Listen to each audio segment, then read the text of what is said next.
Paix à toi, enfant de Dieu, roi, reine du royaume de mon Dieu. Viens, nous allons aller méditer sur le psaume 9, ce psaume que David chantait pour l'Éternel. David n'est plus là, alors que Dieu, il est éternel. Il a besoin donc que quelqu'un chante pour lui.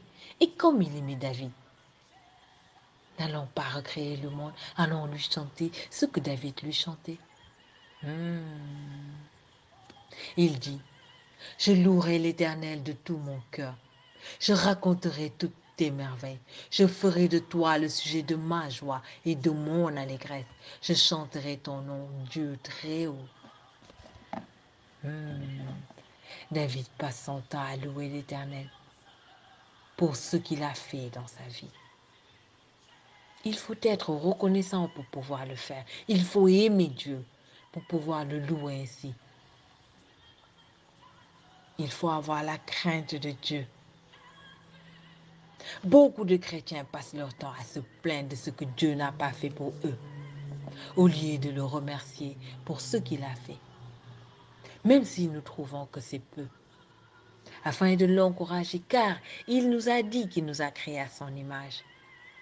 Donc lui aussi a besoin qu'on lui dise merci, afin qu'il soit encouragé à nous faire encore plus de bien, à étendre son spectre de bénédiction sur les autres aspects de notre vie qu'il n'a pas encore bénis.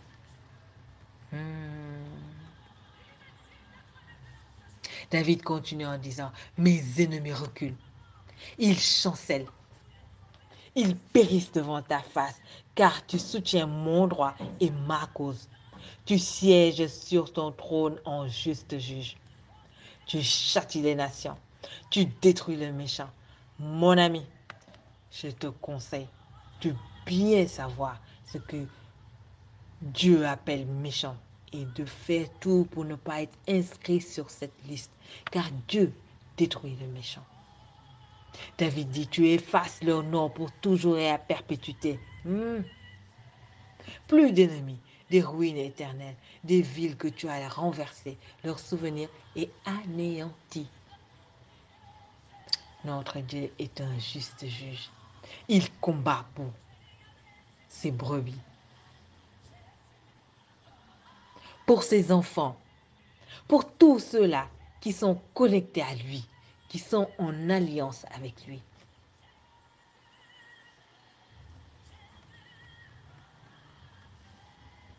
Beaucoup de gens ignorent que Dieu est bien vivant et qu'il est juste. Alors ils font du mal, ils se lèvent, ils prennent des décisions d'opprimer tel, d'arrêter la vie de telle ou telle personne. Mais le mal qu'ils font leur revient toujours comme la colombe est revenue à Noé. Nous qui sommes au courant, fuyons. Fuyons le mal, n'ayons même pas honte. David dit, l'Éternel règne à jamais. Il a dressé son trône pour le jugement. Il juge le monde avec justice. Il ne faut pas croire que tu peux faire le mal et que Dieu soit de ton côté. Pourquoi? Parce que tu es beau? Parce que tu as de l'argent? C'est parce que lui, il est beau qu'il a créé la beauté. C'est parce qu'il est riche qu'il t'a donné la richesse. Alors ce ne peut pas être ce qui va l'empêcher de te juger avec justice. Donc tu dois faire attention. Il juge les peuples avec droiture, a dit David. L'Éternel est un refuge pour l'opprimé. Nous devons éviter de nous amuser à opprimer quelqu'un. Dieu est un refuge au temps de la détresse. Ceux qui connaissent le nom de Dieu se confient en lui, dit David, car il n'abandonne pas ceux qui le cherchent. Ce que j'aime dans la recherche de Dieu, c'est qu'elle t'apporte sa sagesse, sa crainte, Or, l'amitié de Dieu est pour ceux qui le craignent.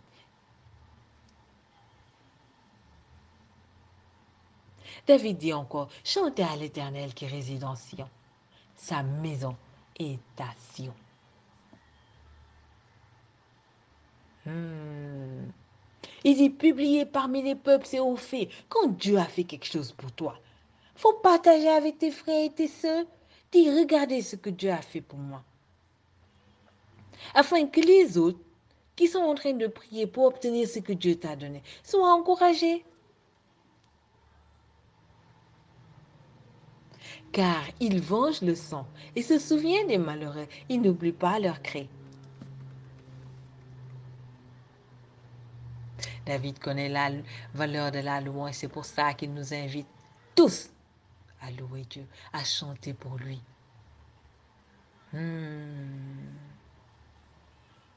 C'est parce que lui, il chantait pour l'Éternel. Il apaisait le cœur de l'Éternel pendant que les autres faisaient du mal. Que Dieu l'a élevé. Il l'a pris de gardien de moutons et en a fait un roi d'Israël. Et ce Dieu, il n'a pas changé. Car David dit, il règne à jamais. Il est le même. Alors si toi, tu passes ton temps à louer Dieu comme David, ce qui est arrivé à David va t'arriver.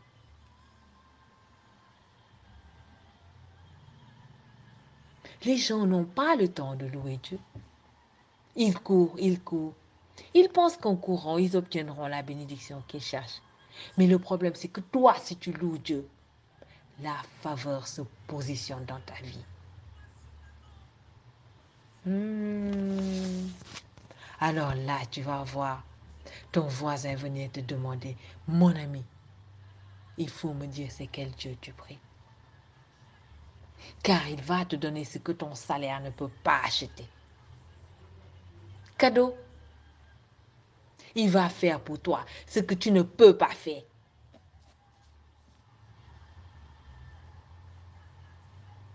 Il va te faire asseoir à un poste où toi-même, tu vas te demander, je fais comment pour comprendre même comment on commence, comment on termine.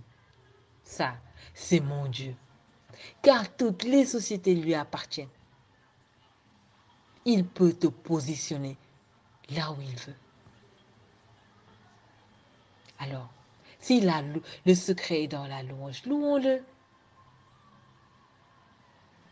David dit, aie pitié de moi, Éternel. Vois la misère où me réduisent mes ennemis.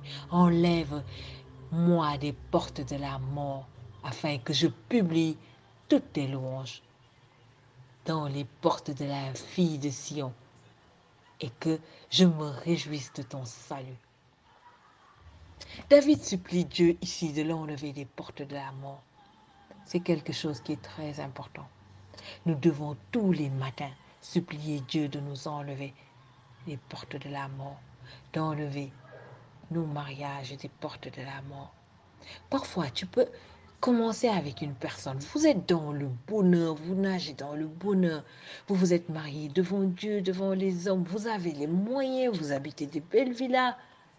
Et tout à coup, voilà, un problème survient. Et vous qui étiez toujours en train de rigoler, d'aller et de venir ensemble, tout ça s'arrête. La rancune s'installe. Les histoires sont là. Tous les jours maintenant, on vous entend vous disputer, vous battre. Et tu n'as pas compris que ton mariage est à la porte de la mort. La mort s'installe dans ton mariage. Il faut crier vite à Dieu. Enlève mon mariage des portes de la mort. La mort a visité ton mariage. Crie à Dieu. C'est pareil. Parfois, ça peut ne pas être ton mari ou ta femme, mais ça peut être une collègue que tu aimes bien, avec qui tu avais de très bonnes relations. Et tout à coup, tout se refroidit. Il faut comprendre que la mort a visité ta relation. Ou bien ton business. Il est florissant, tu fais rentrer beaucoup de millions et tout à coup, rien. Et tu dis que quoi? C'est parce qu'il y a le corona ou c'est parce que... Non, c'est la mort qui a visité ton business. Crie à Dieu. Ton compte bancaire était plein de millions. Il est en train de descendre. Et tu le regardes descendre, non. Et la mort, elle a visité ton compte bancaire. Il faut crier à Dieu. Enlève mon compte bancaire des portes de la mort. Oh Adonai, toi le Tout-Puissant. Tu étais toute belle, pleine de vie. Et aujourd'hui, tu cherches ta santé. Tout le temps chez le médecin en train de te prendre des piqûres. Tout le temps en train d'aller acheter des médicaments. La mort a visité ta santé. Crie à Dieu. Enlève ma santé des portes de la mort. Car même si Jésus a dit à Jean dans le premier chapitre de l'Apocalypse, ne crains point, je suis le premier et le dernier et le vivant. J'étais mort et voici je suis vivant au siècle des siècles. Je tiens les clés de la mort et du séjour des morts. Même si Jésus les tient et que toi, tu es connecté à Jésus, demande-lui quand même de t'enlever des portes de la mort. Car nous devons faire très attention. Parfois, c'est nous-mêmes qui lui ouvrons la porte par le péché que l'on commet. Parfois, nous pouvons commettre un péché sans savoir que ce que nous sommes en train de faire actuellement, c'est un péché. Et ça nous ouvre les portes de la mort. Alors, il faut toujours demander pardon tous les soirs avant de dormir. Réciter le psaume 51. Oh Dieu, aie pitié de moi dans ta bonté. Selon ta grande miséricorde, efface mes transgressions. Pardonne-moi tout ce que j'ai fait qui ne confesse pas ton nom dans la journée. Tout ce que j'ai fait que tu n'as pas aimé consciemment ou inconsciemment, je te demande infiniment pardon. Lave-moi de mes péchés. Le péché est mauvais. Et Paul, il nous rappelle dans 1 Corinthiens 15 au verset 55, il dit, ô mort, où est ta victoire? Ô mort, où est ton aiguillon? L'aiguillon de la mort, c'est le péché, et la puissance du péché, c'est la loi. Le péché est toujours quelque chose qui procure du bien à la chair. La prostitution, l'adultère, le mensonge, la moquerie, toutes ces choses qu'on aime faire, que Dieu n'aime pas, qui chassent loin de nous l'Esprit de Dieu et qui ouvrent devant de nous la mort. Oui, l'esprit de mort, il rôde. Mais le problème, c'est que lui, il est plus vieux que nous et il ne rigole pas avec nous. Alors, nous devons avoir l'information que ça, c'est pas bon. Il faut laisser. Ici, il y a le feu rouge. Il faut s'arrêter. Nous sommes pèlerins sur la terre. Nous avons des limites. Il faut que nous puissions avoir les yeux bien ouverts pour voir où sont fixées les limites et ne pas dépasser. L'esprit de tentation, il est là et rôde autour de nous. Lui et le péché, ce sont des amis intimes, ils sont toujours ensemble. Si le salaire du péché, c'est la mort, est-ce que ça vaut la peine de pécher? Sinon, nous sommes comme ce diabétique qui préfère manger le gâteau et après prendre sa piqûre. Est-ce que c'est de la sagesse, ça? Si tu sais que ça, c'est pas bon pour toi, il faut laisser, avoir la hauteur d'esprit de laisser. C'est pas parce que c'est bon que tu dois manger et après souffrir. L'aiguillon est comme un bâton muni d'une pointe crochue. Il ne rate pas son appât. Et si la mort a un aiguillon, il est là, il guette, qu'il va piquer, qu'il va accrocher avec son aiguillon pour l'amener au séjour de la mort. Dieu n'a pas le temps de mettre en place une loi pour moi, une loi pour toi. Il n'y en a qu'une seule pour nous tous. Et nul n'est censé ignorer la loi. Beaucoup de chrétiens vivent dans le péché et ils souffrent sans savoir que leur souffrance vient de la piqûre de l'aiguillon de la mort. Toi et moi, soldats, fuyons. Un homme passait son temps à taper sa femme, tout simplement parce qu'il passait son temps à découcher. Et quand il revenait au petit matin, sa femme, elle n'arrêtait pas de bavarder sur lui, de faire des histoires, et lui tapait seulement. Mais elle, Dieu l'a bénie bien vite, car elle est tombée sur un pasteur qui l'a connectée au Saint-Esprit. Elle a découvert qu'elle a un autre époux, qui est le Saint-Esprit. Elle commence à devenir une femme bien silencieuse, à s'occuper de son nouveau époux, le Saint-Esprit. Elle passait maintenant son temps à louer Dieu, à chanter pour lui, à prier nuit et jour. Et le mari, lui, continue à faire la cour à tout ce qui passe. Mais un jour vient, il a fait la cour à une femme mariée. Oh, il est revenu au petit matin, ensanglanté, le mari de la maîtresse. Ah non, il a réglé tout notre problème. Nous devons faire attention. Nous devons être des gens intelligents. Est-ce que le plaisir que tu prends à être avec une autre femme qui est mariée, toi-même tu es marié, est-ce que ça vaut la peine qu'on te tape au point où tu risques même de mourir? Parce qu'à peine qu'il te tape à un endroit, il ne doit pas te taper, la mort est déjà présente. Mais c'est toi qui as ouvert la porte, on fait comment? C'est maintenant on l'a tapé là. C'est maintenant il a vu le chemin pour aller prier avec sa femme.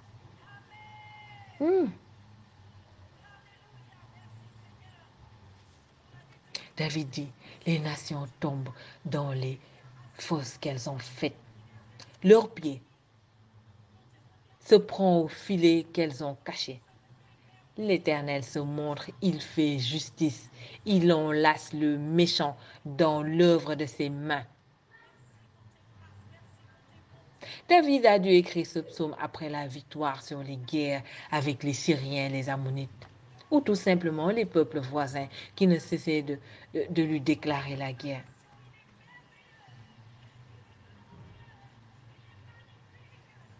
Quand tu décides de marcher avec Dieu, tu déclares la guerre à l'ennemi. Alors il te cherche tout le temps. Mais même s'il te donne des coups, toi, tu auras toujours la victoire. Car Dieu te rassure dans Deutéronome 28 au verset 7. Il te dit, l'Éternel te donnera la victoire sur tes ennemis qui s'élèveront contre toi. Ils sortiront contre toi par un seul chemin et ils s'enfuiront par 7 chemins. Au nom de Jésus-Christ, n'aie peur de rien, même s'ils tapent et que ça fait mal. Sache qu'à la fin, tu auras la victoire car c'est ce que Dieu t'a promis. Et il a dit qu'il ne revient pas sur ce que sa bouche a déclaré. Il ne viole pas son alliance avec toi. Assure-toi juste d'activer ton alliance.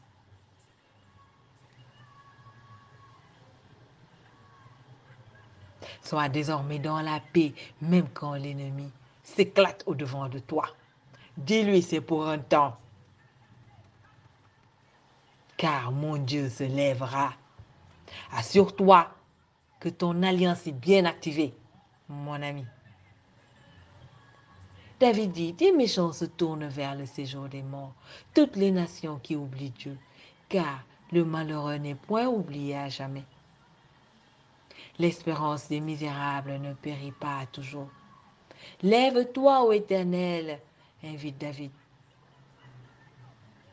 Que l'homme ne triomphe pas, que les nations soient jugées devant ta face.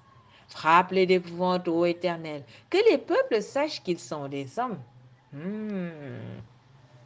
Un beau psaume. Et nous disons tous Amen avec des anges. Je ne finirai pas cette étude du psaume 9 avec toi sans te bénir, te couvrir du précieux sang de Jésus, afin que tu sois invisible aux yeux de l'ennemi et de la tentation surtout. Je tiens la main de Jésus et crie avec lui, Ephata dans ta vie. pour que les portes de tes oreilles s'ouvrent afin que tu entendes la parole de Dieu et que tu la mettes en pratique au nom de Jésus-Christ. Que le bonheur et la grâce t'accompagnent tous les jours de ta vie au nom de Jésus-Christ. Que même quand tu es fâché, la faveur t'embrasse. Moi, c'est Soldat Victoire, l'ami de tous les soldats.